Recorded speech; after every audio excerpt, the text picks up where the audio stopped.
Good evening, and welcome to Scotland at 7. My name is Seán Pieper, and we begin with our updates from the conflicts in Ukraine and in Gaza.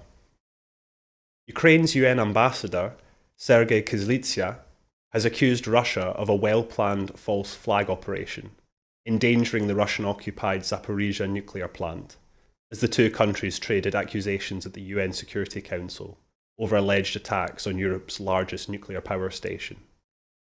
The head of the International Atomic Energy Agency, Rafael Mariano Grossi, said, without attributing blame, that 3 reckless attacks since the 7th of April had put the world dangerously close to a nuclear accident. President Zelensky has called on allies to show Ukraine the same unity they displayed in helping Israel fend off Iranian drone and missile attacks.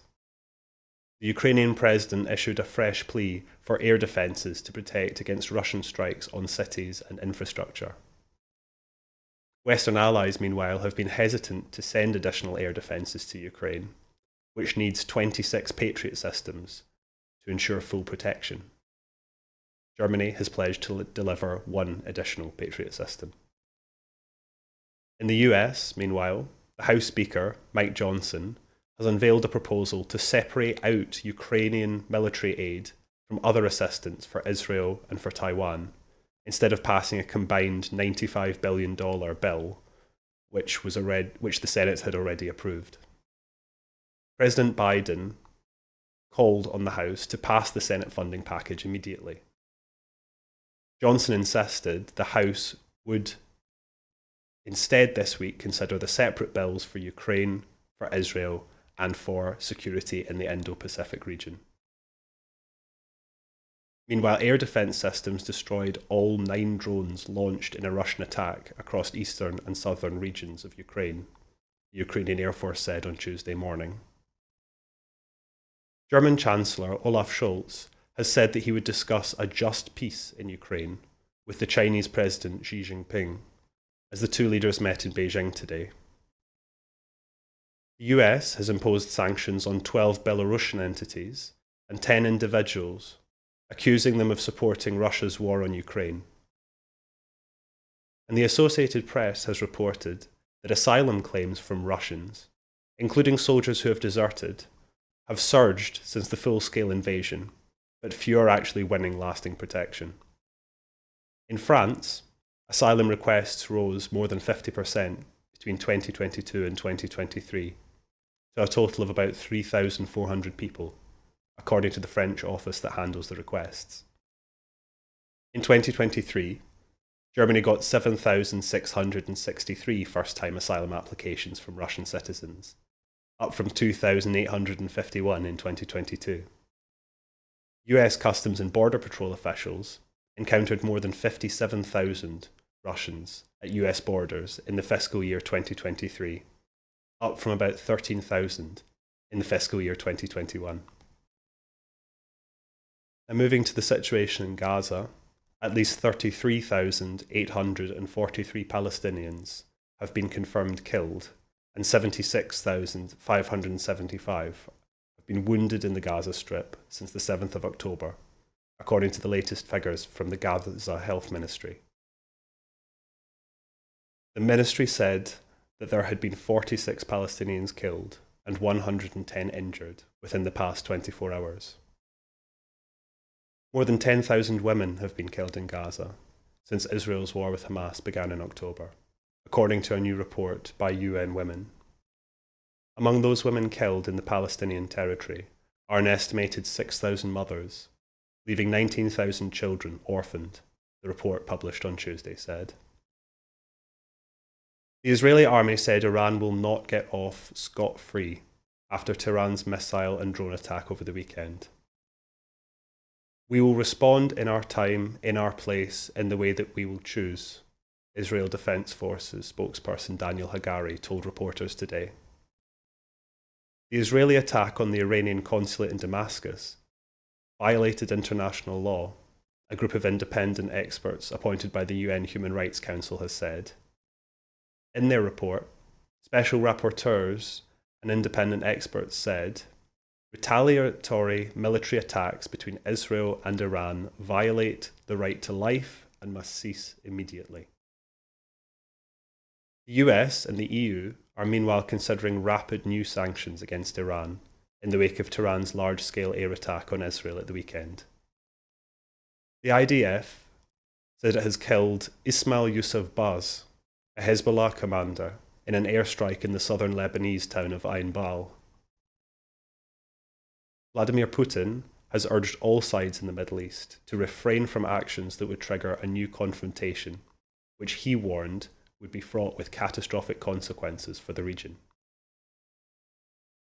Benjamin Netanyahu is reported to be avoiding a call from the British Prime Minister, Rishi Sunak.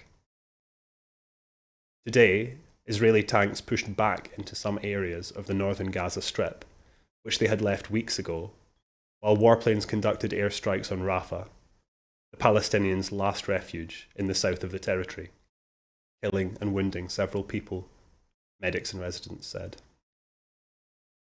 The UN has voiced grave concern over escalating violence in the West Bank, demanding that Israeli security forces immediately stop supporting settler attacks on Palestinians in the occupied territory. Excuse me. The statement was issued after 2 Palestinian men were killed by Israeli settlers in a northern village south of Nablus in the latest violent attack involving settlers in the increasingly tense West Bank. I'm sorry, excuse me.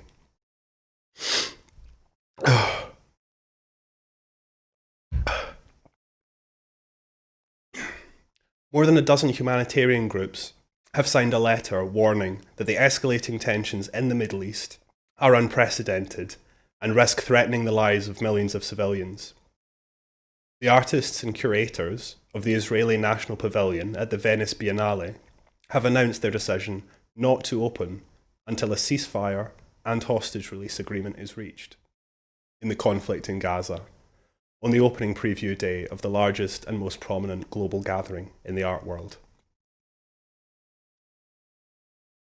Now, after the UK government overturned all of the Lord's amendments in the House of Commons yesterday, the Rwanda bill has again returned to the House of Lords today, where there is still some opposition to some of the measures in the bill. It is expected that the bill will become law later this week. I'm sorry, excuse me. As the Labour Party has indicated that it will not oppose the bill to avoid losing votes in the upcoming local government elections in England. Rishi Sunak has said that he will hand over £50 million to Rwanda as soon as his deportation bill is passed. Once passed, the law is expected to be challenged in the courts, raising the possibility of the Conservative UK government attempting to withdraw the UK from the European Court of Human Rights. A senior official from the Public and Commercial Services Union, which represents Home Office staff, said. Industrial action would be on the table if the government ignores future injunctions by the European Court of Human Rights and instructs civil servants to breach them, a move it believes would violate the Civil Service Code. The ISU union, which represents frontline border force and immigration workers, said its members were concerned about potential physical resistance from people being taken into detention for Rwanda flights and on the plane itself. On Monday, it was reported that the UK had also approached countries, including Costa Rica, Armenia, Ivory Coast, and Botswana, to participate in similar schemes. Now, the House of Commons is debating legislation which would bar anyone born after 2009 from buying cigarettes today. Chris Whitty, England's Chief Medical Officer, has urged MPs to ignore unproven talking points, saying they come from paid lobbyists for very wealthy firms profiting from death and disease. The Tobacco and Vapes Bill would prevent anyone who is turning 15 this year or younger from being able to legally buy tobacco products in the UK. Similar bills will be introduced in all of the devolved administrations. Penny Mordaunt is among the cabinet ministers said to be considering opposing the Prime Minister's generational smoking ban. Mordaunt, the leader of the House of Commons, is known to have reservations about the Prime Minister's tobacco and vapes bill, and the precedent it would set for banning other unhealthy things.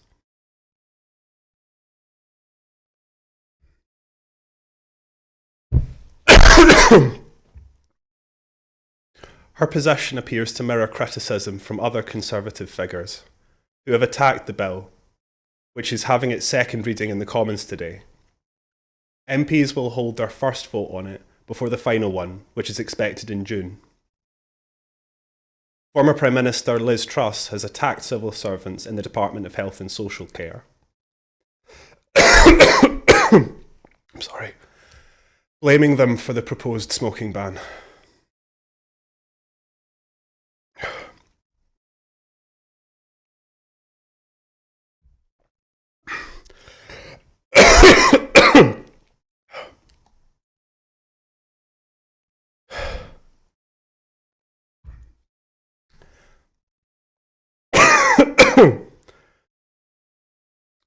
A former minister, Jesse Norman, aimed a broadside at colleagues in his own party today, saying that it's very hard to see what is supposed to be unconservative about the tobacco and vaping bill. He said that it is a gradual, long-term reform that doesn't affect anyone now smoking, protects young people from a dangerous addictive drug, supports the NHS, and saves the taxpayer and society a fortune.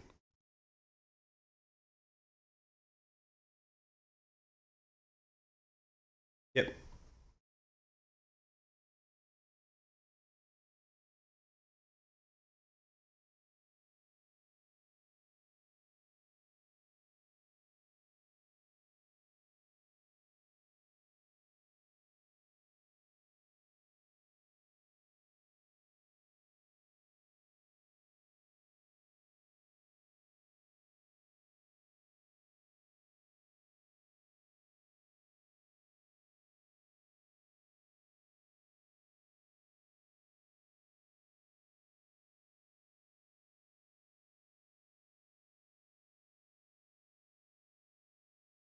Now, the number of people out of work in the UK rose by more than expected in February, raising concerns that employers are beginning to lay off staff in response to high interest rates. The Office for National Statistics said that the unemployment rate increased to 4.2% in February from 3.9%, well above the 4% expected by City economists. Analysts said the cooling effects of higher interest rates were leading to more redundancies and discouraging employers from hiring staff. In Scotland, HMRC early estimates show 2.45 million payrolled employees in March 2024, 12,000 more than the previous year. Early estimates for March 2024 indicate that median nominal monthly pay for payrolled employees in Scotland was £2,389, an increase of 6.3% in nominal terms, compared with the same period the previous year. This compares with a 5.6% increase for the UK as a whole. In December 2023 to February 2024, Scotland's unemployment rate estimate was 4%. The employment rate estimate was 74.2%, and the inactivity rate estimate was 22.6% in the same period. Commenting on the latest labour market statistics, Cabinet Secretary for Wellbeing Economy, Net Zero and Energy, Mary McAllen, said, "The increase of 12,000 in the number of payrolled employees over the year to March 2024 in Scotland is welcome. It is also encouraging to note that the median monthly pay for payrolled employees has grown at a faster rate over the year in Scotland than in the UK as a whole, at 6.3% compared with 5.6%.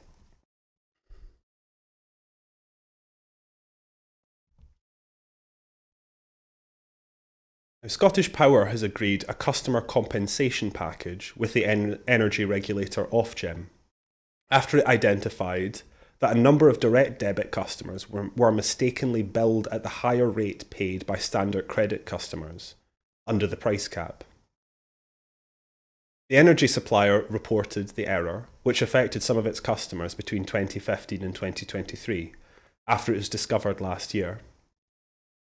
Scottish Power say that they took immediate steps to correct the issue and have also put additional controls and monitoring in place to reduce the risk of anything similar happening in future. The agreed compensation package, which includes direct refunds as well as goodwill payments, means affected customers each will receive an average of £294. All refunds and goodwill payments have been made, and there is no need for customers to take any direct action. Scottish Power will also pay £1 million to the Energy Industry Voluntary Redress Fund, which benefits charities and community projects that help vulnerable customers with energy-related support.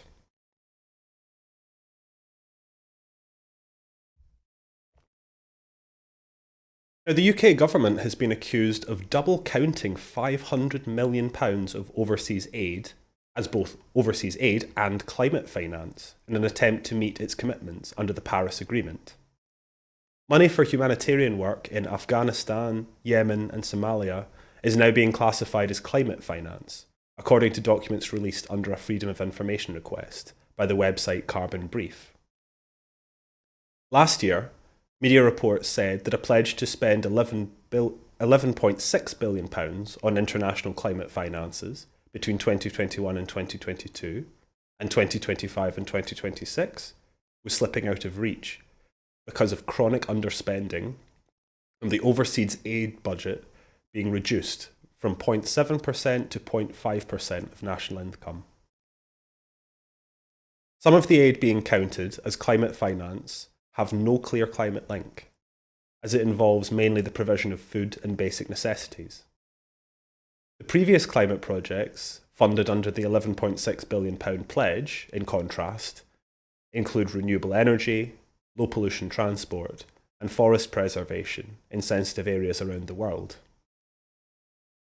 This redefinition of funding is expected to add £1.72 billion to the total amount that the UK government says it spends on climate aid. Part of the reclassification includes an assumption that 35% of the money it gives to the World Bank counts as international climate funding. This does not mean any new money will be committed towards climate projects, as the government has already pledged this funding. Humanitarian aid for countries described as climate vulnerable will also be reclassified as climate finance. 30% of the spend towards basic humanitarian provisions in Yemen, in Afghanistan, Somalia, the Democratic Republic of the Congo, Uganda, Zimbabwe, and Sudan will now automatically count as climate finance. This is funding that has already been committed and not new money for climate projects. Developing countries, which have been disproportionately affected by climate breakdown through increased flooding and droughts, have repeatedly expressed anger that the global north has given little support to them, despite the historical imbalance in carbon emissions.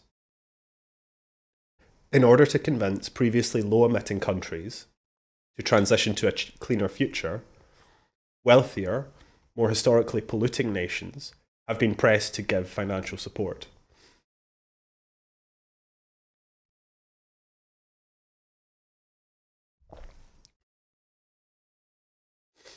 Authorities in Brussels have ordered the closure of a radical right-wing conference that was addressed by both Nigel Farage and Suella Braverman.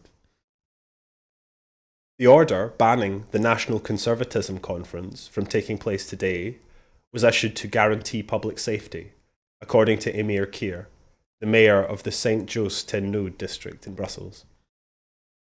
Braverman, who has sought to cultivate a following on the far right in England and beyond since she was sacked last year as Home Secretary, took to the stage after police had arrived to execute the order to shut the event down. She delivered a speech in which she claimed that the UK could leave the European Convention on Human Rights, scorning Rishi Sunak's recent suggestions that he would be willing to exit from it if it prevented him from implementing his policy of deporting asylum seekers to Rwanda. Police entered the building after they were invited in by organisers, just as Farage was finishing on stage, before then leaving again and preventing others from coming in. Organisers told those at the event that the closure of the event would be gradual and that they intended to find a new venue for Wednesday. However, they later announced that they were legally challenging the order. Farage took the stage to tell those gathered that the owner was coming under pressure from the mayor and that the food for the event had not arrived. The venue was the conference's third, after others had already cancelled bookings. An upmarket venue, Concert Nobel, near the European Commission and European Parliament, pulled the plug on Friday after protests from anti-fascist activists. The conference was then switched to the Sofitel in Place Jourdan, 5 minutes from the European Council headquarters, and a hotel always booked for prime ministers, many of whom will be staying there for a leader summit in Brussels on Wednesday. Rishi Sunak had been urged at the weekend to stop Braverman from attending the right-wing convention, featuring figures who have been under investigation for extremism.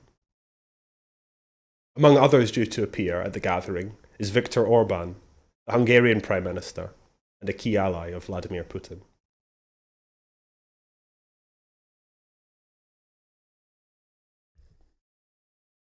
Now, Donald Trump arrived at the Manhattan courtroom today for the second day of jury selection in his historical criminal trial over paying hush money to an adult performer. As proceedings resumed today, prosecutors from the Manhattan District Attorney's Office filed a motion for contempt against Donald Trump. In the motion, prosecutors argue that Trump willfully violated the court's gag order by publishing several social media posts attacking two known witnesses, Michael Cohen and Stormy Daniels.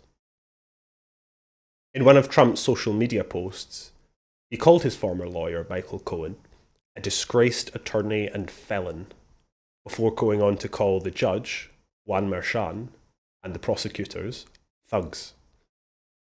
On Monday afternoon, of the 96 potential jurors who were asked if they would have trouble being impartial, 50 raised their hands and were excused. Further evidence of the challenges facing the judge. Juan Merchan, of finding 12 people who don't have strong biases either for or against Trump. The Manhattan District Attorney, Alvin Bragg, brought the case against the former president over payments purportedly aimed at keeping secret his alleged affairs with the adult film star Stormy Daniels and the Playboy model Karen McDougal. Prosecutors said Trump schemed to keep these alleged liaisons hidden from American voters, so he would not suffer in the 2016 presidential election. Bragg's office contends that Trump, whom a grand jury indicted in spring 2023 on 34 counts of falsifying business records, was part of an alleged catch and kill scheme from August 2015 until December 2017, with his then attorney Michael Cohen. Cohen admitted to federal charges for his involvement in that particular hush money scheme in 2018. He wired $130,000 to Daniels' attorney less than 2 weeks before the election via a shell company. After Trump won the presidential election, he repaid Cohen with a smattering of monthly checks, initially from the Donald J. Trump Revocable Trust, which was set up in New York to hold the president's company assets during his presidency. The company, however, framed the payments as legal expenses, which prosecutors say indicate that Trump was liable for making false business records with intent to defraud and intent to commit another crime, specifically violating campaign finance laws in an effort to influence the outcome of the US election.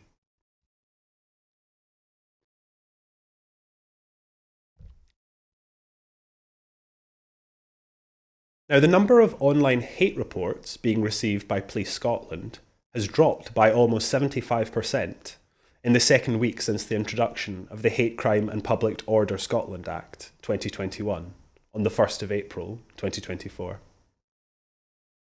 Management data released by Police Scotland shows that there were 1,822 online hate reports received between the 8th and the 14th of April, down from 7,152 the previous week.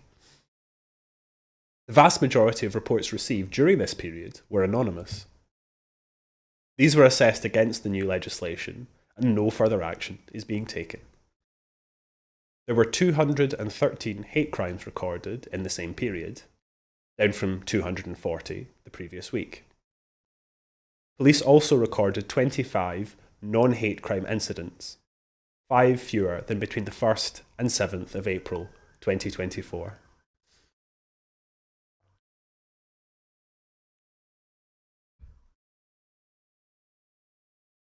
Companies which took part in the Scottish Government's first ever business delegation at COP28 say that they expect to generate an estimated £66.74 billion in net zero export sales over the next 3 years, according to a new report published today. A total of 19 net zero focused Scottish companies attended the programme of business activities at the Global Climate Summit in Dubai last year, supported by the First Minister Humza Yousaf and the Cabinet Secretary for Wellbeing Economy and Net Zero, Mary McCallan. Of these companies, 14 reported forecast export sales of £66.74 million over 3 years, with 3 already reporting business won due to their participation. 94% of the delegation also stated that they found the programme valuable, with 545 new contacts made. Net Zero Secretary Mary McCallan said, "I welcome the findings that the Scottish Government's first ever business delegation at COP28 say they expect to generate over £66 million in net zero export sales over the next 3 years. They help to showcase Scotland's net zero ambitions on a global stage, in renewable energy and other key areas of interest, and demonstrate that Scotland is best placed to attract vital investment into our net zero industries, particularly in the North East." And finally, a new Pan-Scotland research project will shine a light on one of the most hidden roles in society, raising awareness of the real-life challenges and uncertainties faced by unpaid carers. Scotland Cares, a collaborative project across research institutions and the third sector, aims to promote the visibility of the vital role unpaid carers play. Researchers hope the project will give unpaid carers a voice, with the potential that their experiences could shape government policy at a time when Scotland continues to develop and consult on the National Care Service.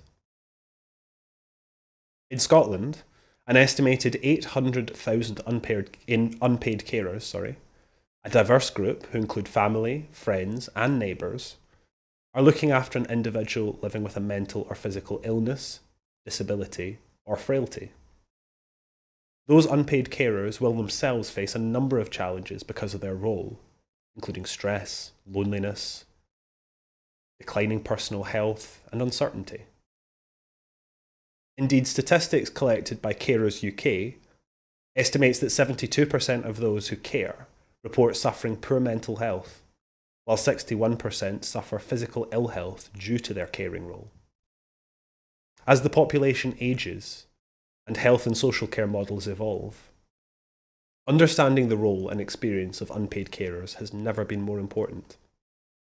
To address this, the Scotland Cares project will collect snapshots of lived experiences from unpaid carers from around Scotland, before engaging with a range of storytelling techniques to bring to life their achievements, hopes, and challenges that they face in an impactful way. Funded by the Royal Society of Edinburgh Young Academy of Scotland, Scotland Cares is a collaboration between the University of Glasgow, the University of Strathclyde, Edinburgh Napier University, the University of the West of Scotland, Carers Scotland, and the Health and Social Care Alliance Scotland. Kieran Egan, Scotland Cares project creator from the University of Strathclyde, said, "This project is important and timely for a number of reasons. It gives us a chance to hear directly from informal carers all across Scotland while we're talking about how to design our future national care service. Well, that's it for this evening. Apologies for the state of my throat and all the coughing. But before I go, I just want to remind you that at Broadcasting Scotland, we depend on the generosity of our supporters. Our programmes will always be free to view. However, if you can afford £5 per month, please consider becoming a Broadcasting Scotland supporter. To everyone who has already donated and signed up to make a regular monthly payment, thank you very much. Our focus must now move to securing the future of independent broadcasting for Scotland by growing our subscriber base and increasing our regular funding. Goodbye, thank you all for watching, and good evening.